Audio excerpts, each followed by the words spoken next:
Director of the Maine CDC. I'm delighted to be joined this afternoon by Commissioner Jeanne Lambrew from Maine's Department of Health and Human Services. Commissioner Lambrew and I are pleased to be with you this afternoon to provide you an update on where we stand with respect to COVID-19 for today, Thursday, September 2nd, 2021. I'll begin by providing a sense of where we are from a public health and epidemiology perspective, and then turn things over to Commissioner Lambrew. And I begin my update today on a sad note. The Maine CDC is reporting the deaths of 3 additional individuals with COVID-19. One was a resident of Cumberland County, another a resident of Penobscot County, and a third a resident of Somerset County. 2 were women and 1 was a man. One was in their 50s, another in their 70s, and another in their 80s. These 3 deaths bring our total number of deaths in Maine associated with COVID-19 to now 937.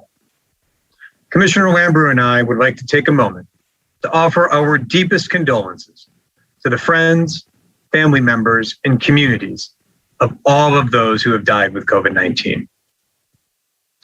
Statewide, there are a total of 76,913 cases, an increase of 624 cases since yesterday. Cumulatively, across the state, 2,315 people have been hospitalized. And right now in Maine, 160 people are in the hospital, an increase of 10 people in the hospital with COVID-19 since just yesterday. Of those 160, 67 are in a critical care unit bed, and 26 are on a ventilator. That's an increase of 1 person in the ICU and an equal number of people on a ventilator since yesterday. But compared to 2 weeks ago, we've seen an increase, significant increase, in the number of people hospitalized with COVID-19. 2 weeks ago, 1 incubation period ago, there were 93 people who were hospitalized, 67 fewer than today.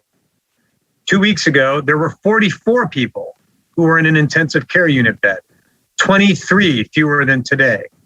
And there were 19 people on a ventilator, 7 fewer than today. Among all of our cases, 5,614 have been among healthcare workers, an increase of 29 healthcare workers since just yesterday alone, underscoring yet again our focus on vaccinating healthcare workers across the state. And statewide, in terms of capacity, there are a total of 328 ICU beds, 45 of which are available as of this morning. In terms of outbreaks, there are a total of 33 COVID-19 outbreak investigations that are open right now, 19 of which, more than half of which, involve healthcare facilities or group homes across the state. Once again, underscoring our focus on making sure that healthcare workers are vaccinated. Speaking of vaccinations, we've seen a 31% increase in the number of doses administered per day across the state of Maine just in the past 2 weeks, a 31% increase in vaccination rates over 1 incubation period.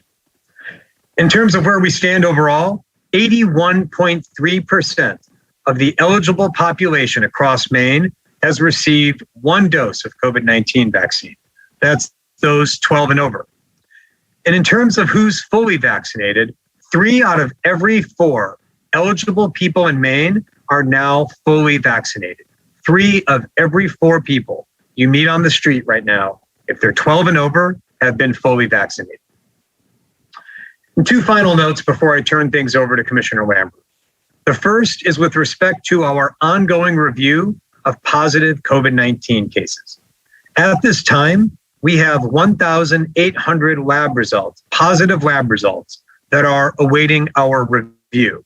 Now, I want to be clear, this is not the same 1,700 that I reported on last week. It's a different set of lab results that we are now waiting review on. I want to assure everyone that we are moving more and more people to our epidemiology team to plow through these positive results as quickly as possible.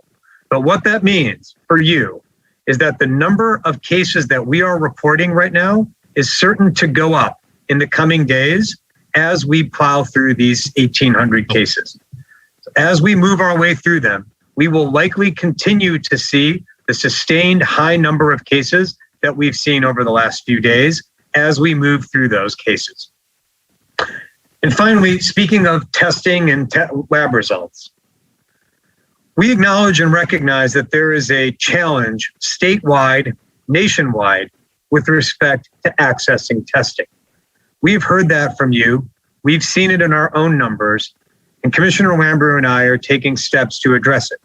For example, we're working with the manufacturers of rapid tests to acquire as many of those tests as possible for the state of Maine. We're also working with pharmacies across the state to see how and where they can expand the number of locations that are offering testing, as well as the number of hours per day that each location can offer testing. We're also making more COVID testing available in high traffic areas, like at the Portland Jetport. This strain on testing availability is being driven by two things: supply and demand. On the supply side, the companies that make the tests that we use are ramping up their production to churn out as many tests as possible. But right now, supply remains a concern. On the demand side, things like healthcare facility outbreaks, which, as I mentioned, are 19 of our 33 outbreaks. Healthcare facility outbreaks mean and require frequent, repeated, large-scale universal testing of staff and residents. That frequent, repeated, large-scale universal testing means that many of the laboratories in the state right now are focused on responding to outbreak testing. We absolutely hear you and understand that we need more testing in the state. We are working and committed to making that happen by undertaking the steps that I outlined. As we make progress there, I will continue to provide updates. With that, I'd like to turn things over to Commissioner Lambrew. Thank you, Director Shah. I'd like to announce that the Maine Department of Health and Human Services will begin its enforcement of its COVID-19 vaccination requirement for healthcare workers on October 29th, 2021. This provides additional time after the October 1 deadline for healthcare workers to complete their vaccination protocol. With the full authorization of the Pfizer vaccine last week, it allows workers who prefer that vaccine to get it. And it also allows for healthcare organizations to use the $146 million in forthcoming funds to address workforce needs. The Mills administration announced yesterday that it is distributing $146 million in state and federal funding to Maine nursing facilities, certain residential care facilities, adult family care homes, and hospitals to support workforce recruitment and retention efforts, among other COVID-related activity. The Maine Department of Health and Human Services will begin issuing these payments this month to support these facilities prior to the administration's beginning of the enforcement of this rule. As the governor has said, the goal is that every healthcare worker in Maine is vaccinated. Anyone who is placed in the care of a healthcare worker has the right to expect, as do their families, that they will receive high quality and safe care from fully vaccinated staff. Our policy, along with this new funding, will help protect the lives of medical staff and patients, protect our healthcare capacity, and reduce the spread of the virus. And with that, I'll turn it back over to Director Shah for questions. Great. Thank you very much, Commissioner. Let's turn to some questions from our colleagues in the media. And the first question for the afternoon goes to Pat Callahan from News Center. Good afternoon, Dr. Shah. What do you think explains the vaccine reluctance among so many healthcare workers who we've seen protesting in recent weeks? I mean, they certainly have medical knowledge to draw on. So what is it that you think is keeping them from getting vaccinated? You know, Pat, I can't speculate as to what different motives that folks may have are. And I say that recognizing that different healthcare workers who have not yet been vaccinated may within themselves have different concerns. But what we've heard is, I think, two general categories. Some folks who still remain or still have open scientific questions, many of which I believe have been answered. For example, the FDA's recent review and approval of the Pfizer vaccine literally gives the stamp of approval for that vaccine. That's not to suggest the other two vaccines are any less safe or any less effective, but we've heard from a lot of folks, healthcare workers in particular, who have said that they wanted to wait for that seal of approval. Now they've got it. Similarly, we've had other healthcare workers who have said that the vaccines were rushed or that there may be long-term side effects. Now, in terms of the vaccines being rushed, what I think is important for everyone to know is that it's true that the vaccines were made very quickly. And that's because, given the importance of the pandemic worldwide, all of the regulatory red lights were turned to green, so the vaccine could be moved along with top priority. In terms of long-term side effects, Pat, I hear that concern. I understand where it comes from. But the fundamental question on the table today, on a day where, just compared to yesterday, 29 more healthcare workers have been diagnosed with COVID. More than half of the outbreaks in the state involve healthcare facilities. The question on the table today is, what's the bigger risk, COVID-19 or the vaccine? And for me, based on every piece of data that I've seen, there is no doubt the answer to that question. The biggest risk out there right now for healthcare workers and non-healthcare workers alike is COVID-19. And finally, what are your thoughts on what the FDA... Sorry, Pat. I want to make sure Commissioner Lambrew can weigh in. Yes, I'm sorry, Commissioner. No problem. I was just going to say quickly that it is notable, though, that since we did put out this rule, we have seen an increase in vaccination. Maine Health and Northern Light both report that they have seen significant increases in their staff who've gotten vaccinated. Overall, those systems are close to 90% of their staff who are vaccinated. We're confident that as we go through the next weeks, we will get even more of these employees who are vaccinated with education, with new information, as well as with this requirement. So we feel confident that we will get to that goal the same way we've done for years with the flu vaccine and other required vaccinations for healthcare workers. Thank you. Dr. Shah, what's your sense of where we are on the FDA approving booster shots for those who aren't already eligible, being immune compromised or such? Well, Pat, there are two steps there for federal health authorities and their advisory committees. One is the FDA, and then the other is an advisory committee to the US CDC. Those committees and those boards are setting up their meetings for the next couple of weeks where they will take a look at the data around boosters. I can't speculate and certainly don't want to get ahead of any decisions, analysis, and debate they may have. So I'm eager to participate, at least in the discussions with the US CDC's advisory committee. Similarly, eager to keep tabs and learn from the FDA's committee. But in terms of what they may decide and what the final parameters may be, we're all looking forward to hearing that analysis. Thank you. Thanks, Pat. Let me go to Caitlin Andrews next. Oh, it was much earlier. Good afternoon. Thank you so much, Dr. Shah, Commissioner Lambrew. These questions, I guess, could probably be to the both of you. I was wondering if you could explain the timing difference that we're seeing around this testing change. How is this enforcement of October 29th versus October 1st going to help employers? What is the practical change that we're seeing here?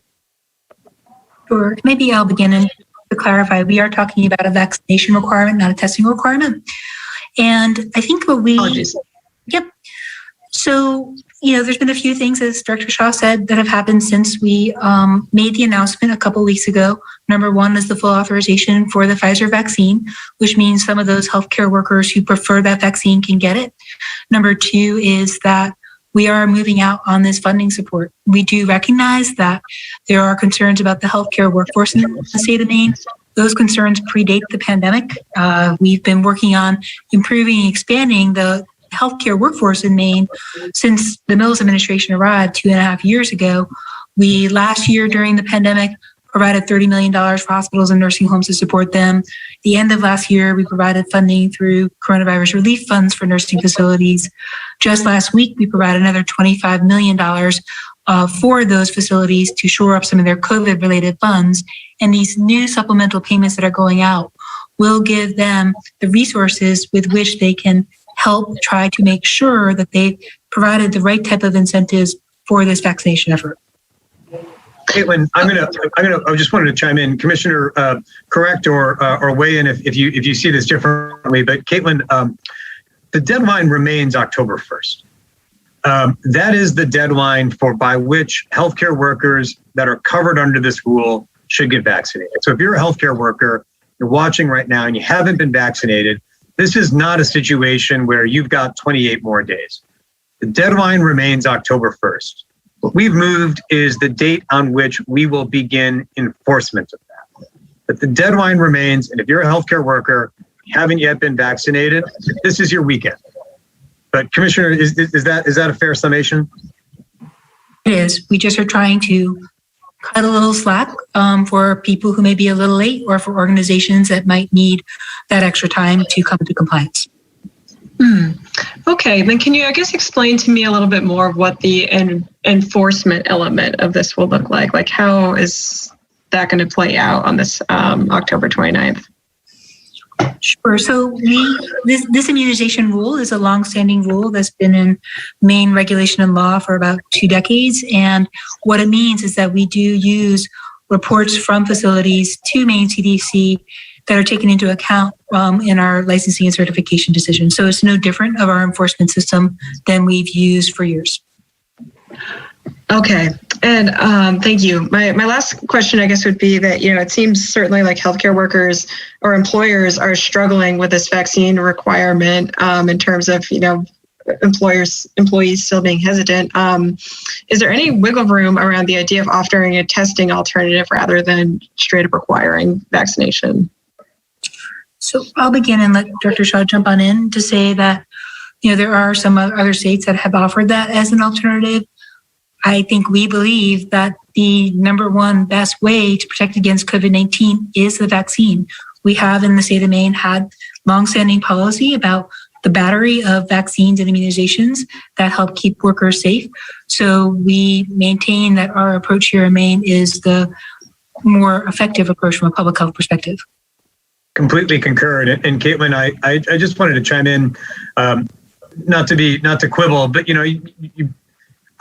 Commissioner Lambrew noted, and we've heard from hospitals, healthcare systems, designated healthcare facilities, that the rule is working.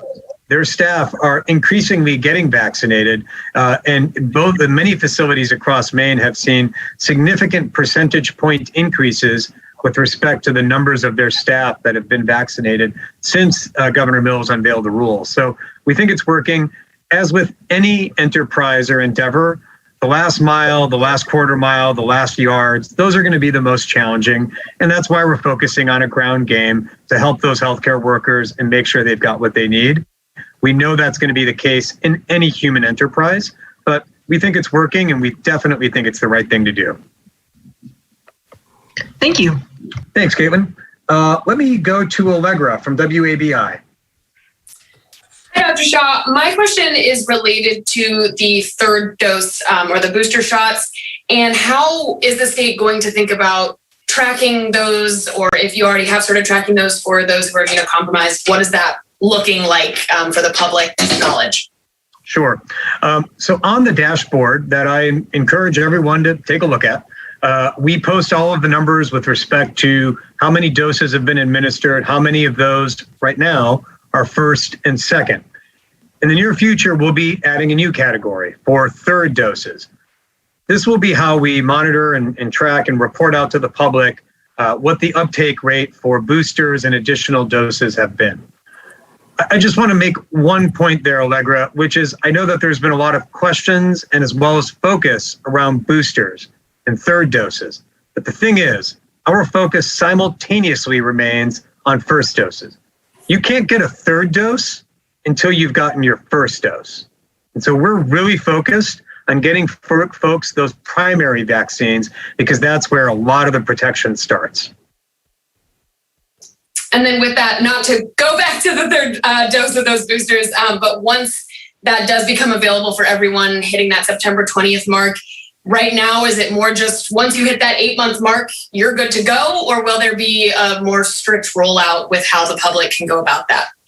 A lot of that will depend on the recommendations that are made at the federal level for how states should implement and effectuate this rollout.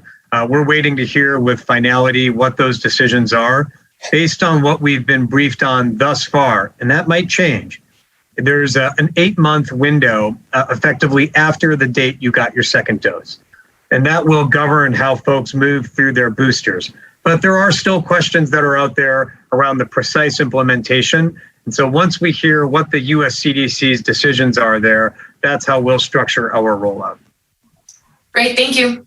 Thanks, Allegra. Joe Lawler, over to you next. Yes, hi. Thanks for taking our questions today. I guess my first question is just a simple clarification. So you're saying that the October 1st deadline remains intact. And I know you said enforcement wouldn't begin until 28 days later from the state standpoint. But I'm wondering if you're an employee and the deadline is still October 1st, I mean, depending upon your employer, you could be putting your job in jeopardy if you don't get your shots by October 1st. Is that a fair assessment? So let me try answering, then Dr. Shah jump on in. So employers can set their own deadlines, and we have seen them do so because early on, we had several of our hospitals, for example, and health systems set a deadline for their workers. They can accelerate this, and organizations outside of healthcare have also been setting vaccination requirements for their workers. So nothing about what we announced today changes. All that's changed today is when we go about the work of enforcing the immunization rules, we will look towards what the vaccination status of facilities are in November, not October 1, for those enforcement decisions. That's all that's changed. And I would note that, again, this is applying to the healthcare sector, not other sectors. There is support from the Maine Hospital Association, Maine Healthcare Association, a number of associations and physician groups as well. And, I think one of the fundamentally different things about healthcare versus other sectors is that Hippocratic oath, do no harm. So we appreciate that we do, again, have to work out that last mile set of issues that Dr. Shah mentioned, but we feel confident that this is going to make our hospitals, nursing home, and other healthcare facilities safer.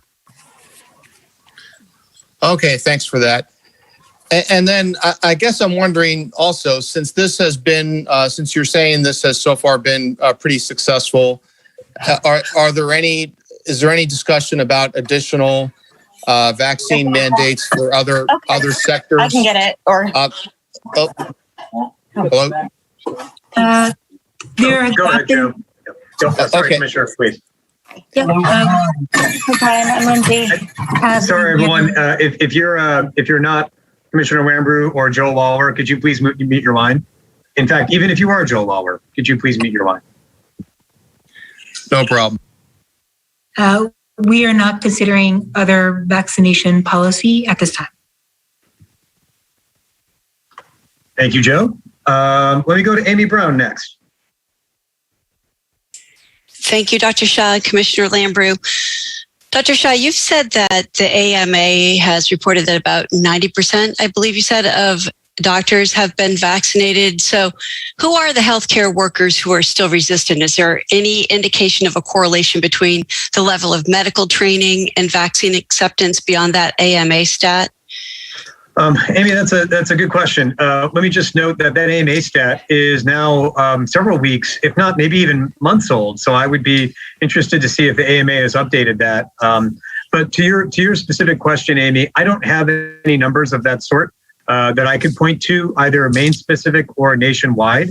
And so it's an interesting inquiry, but I don't want to get over my skis and speculate. I'm not sure whether there is a correlation there, but it is something that perhaps other groups have looked into. But Amy, what I think is interesting is that although there is focus right now on what this might mean for the workforce, I do think it's really important for folks who are watching to appreciate that right now at baseline, even without the mandate or the requirement, having reached its due date of October 1st and now enforced on the 29th, even without all of that stuff, we're already seeing workers who are having to be out because they need to be in quarantine or they need to be isolated because they've got COVID. As I've mentioned, we've had almost 30 new cases among healthcare workers just since yesterday. I don't know what fraction of those folks would have been covered by this, but it's fair to say a fair number. Similarly, more than half of the outbreaks that we're contending with are in healthcare facilities that would be covered. So we're seeing impacts of COVID right now driving a lot of the concerns that we have. So are you saying those outbreaks, the 19 outbreaks in healthcare facilities, are related to unvaccinated workers? Most of the time, in fact, well, yes, almost all of them, so far as we are aware. As you know, one of my rules is never, ever, ever speak definitively on anything, but almost all of them, if not all of them, are related to unvaccinated individuals. Okay.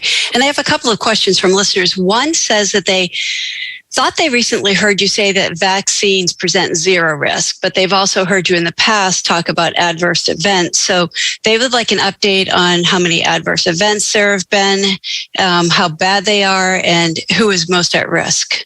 Sure. There is no intervention in the history of medicine that has been zero risk. If I have ever said that vaccines are zero risk, I don't believe I have, but if I have said so, then that's not something I should have ever said, because in the history of medicine, nothing has ever been thought of as zero risk. Vaccines are exceedingly low risk. And indeed, Amy, about a week ago, I think you asked me how many people in Maine were hospitalized because of adverse events for the vaccines.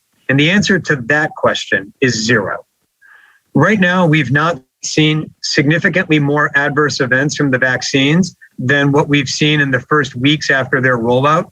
That is to say, we haven't uncovered new categories of adverse events since early after their release.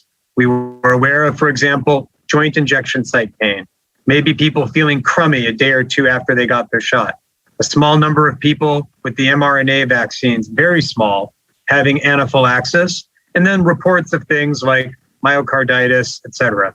Those have not increased in number. They haven't increased in frequency other than the rates that we've seen thus far. Across the country and across the state, hospitals are filling up with people with COVID-19. You know what they're not filling up with? People with adverse reactions to the vaccines. Okay, and another listener would like to know how risky it is for two fully vaccinated people who are both wearing masks to be in close proximity inside, such as getting their hair done or having a massage or something along those lines. Amy, as you know, we're in this world where now there's no such thing as safe, unsafe, risky, not risky. It depends on whether those individuals have chronic medical conditions, whether they live with people who may be immune compromised, so on and so forth. But let me say this, the situation that you described on the spectrum of risky and safe is definitely on the safer side of the spectrum. Okay, and just one final one. Another listener, I've been collecting these from listeners over the last couple of weeks, and a third listener asked about the status of the Novavax in the U.S. Yep, that vaccine is working its way through its clinical trials and its submission and review process with the U.S. FDA. I suspect that it will be many, many weeks, if not months, if an EUA is issued before that were to happen. Okay. It's a promising vaccine, but I think we're still a ways away there. Great. Thank you. Thanks, Amy. Let me go to Mel Meyer next. Thank you, Dr. Shah. We talked to a residential care facility administrator that said it would not require staff to get vaccinated. What would you say to her and others that don't want to enforce a mandate? So I'll begin by saying, that if that residential care facility is subject to this vaccination rule, it will be the same process that we expect that this facility has been following for flu shots and hepatitis B and other mandatory vaccines. We always try to work with facilities to see how we can help. Is there additional education that's needed, educational material Do they need more vaccine supply? We're always willing to help work with facilities to come into compliance. But at the end of the day, this is about the health and safety of those staff and of the residents in those facilities. So we feel as though, and again, with the backing of some of our major associations nationwide, there are 60 organizations that represent health care providers who support this idea of mandatory COVID-19 vaccination. So we maintain our firm commitment to ensuring that these workers are vaccinated. And if that facility fails to follow the immunization rule, we'll follow the usual enforcement process that we do, which is it will potentially pose a risk to that facility's licensure. And then I do have some additional questions. In talking to them, one of the reasons was that there just aren't enough staff out there. What difference will this funding that you just announced make if there just aren't workers out there and now many may be forced out or unhireable? Sure. So as a reminder, we have ebbed and flowed in terms of our healthcare workforce here in the state of Maine, always a challenge, which is why Governor Mills included $20 million in Maine Jobs and Recovery Plan, for example, to expand our training programs, improve recruitment into those programs, as well as offer facilities different types of bonuses and retention efforts. And we'll continue to do that. We're going to continue to work on the financial supports for our healthcare facilities, including residential care facilities, to attract and keep workers. We believe that people want to go into healthcare because it is a area where you can help people, improve their lives, improve their functioning, live with the kind of opportunities that they are interested in pursuing. So we think it's a great career area. So we'll continue to work with all those facilities in the short and long run to make sure that they have the high quality healthcare workforce that our Maine residents deserve. And then my final question is just really about this additional time. What difference will a month make if healthcare workers are firmly against getting the vaccine? Again, I'm going to go back to our first principles here, which is we think the vast majority have and will continue, I think, to support the health and safety requirements in this rule. If a facility needs additional time to do that recruitment of additional staff who are fully vaccinated, who will be able to care for those patients or residents with the level of safety that I think the public expects, that could be an additional plus for them. They can take that extra time to secure that staff should they lose staff due to this policy. Thank you. Thanks, Mel. Over to Carol from Maine Public. Hi, good afternoon. Thank you. My question is about the $146 million of funding. Is this newly allocated money or reallocated money? Where is it coming from? Sure, I'll answer that. So Governor Mills in May introduced what we call the Part 2 budget as a means to complement the baseline budget that was passed back in March. We included in that budget a recommendation to do these one-time, this fall, supplemental payments to hospitals and certain long-term care facilities for reasons very similar to this. We knew that during the pandemic, as we just were talking about with outbreaks, these are the facilities on the front lines that have been hardest hit by the pandemic. We anticipated that we would need support, and the legislature passed on a bipartisan basis the general fund amounts that we're allocating now, or at least some of them. What we're doing is then getting federal Medicaid matching payments. So the amount that is in the budget will be then supplemented by federal Medicaid funding. And our goal is to begin the process of moving that funding out to these facilities this month. Thank you. Are any expedited orders necessary by the governor to do this, or it's already in the pipeline moving forward? It was passed by the legislature, signed into law by the governor, and we're now working on our approvals from the federal government to move this out as quickly as possible. Thank you. Thanks, Carol. Over to Corey from WAGM. Thank you, Dr. Shah and Commissioner Lambrew, for taking these questions. My first question is, have you considered maybe allowing some of the, or what is the reasoning for not allowing some of the unvaccinated workers to continue working in situations like telehealth, where they're not directly interacting with patients on a day-to-day basis? So I will begin by saying we do have some FAQs that clarify some of those kind of circumstances about, how does this work? And we do say that if there are workers who are working remotely, they may not be subject to the same rule. And I'm looking for that precise FAQ as we speak. And the focus there, Court. Oh, yeah, please, Commissioner. Sorry. Yeah, and again, it is just, we do allow when there is remote work at a healthcare facility, that worker, him or herself, is not subject to this rule. And Corey, it's not occasional telework. It's not from time to time. It is entirely 100% non-patient facing, no patient interaction for obvious reasons. We don't want this to be an end run that could potentially end up infecting patients. Absolutely.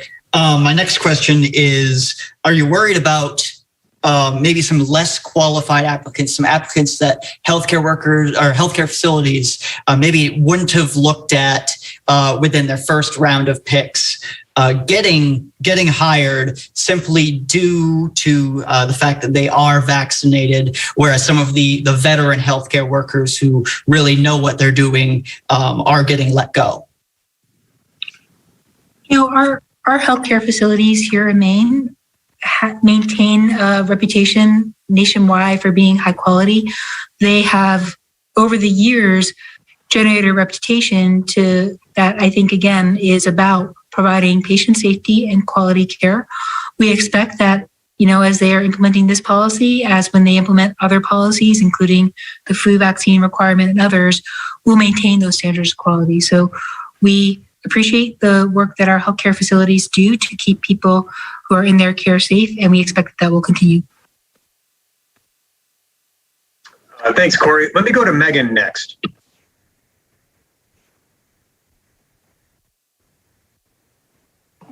Oh, okay. I'm unmuted. Thank you. You'd think I would get this by now. I appreciate you taking my question.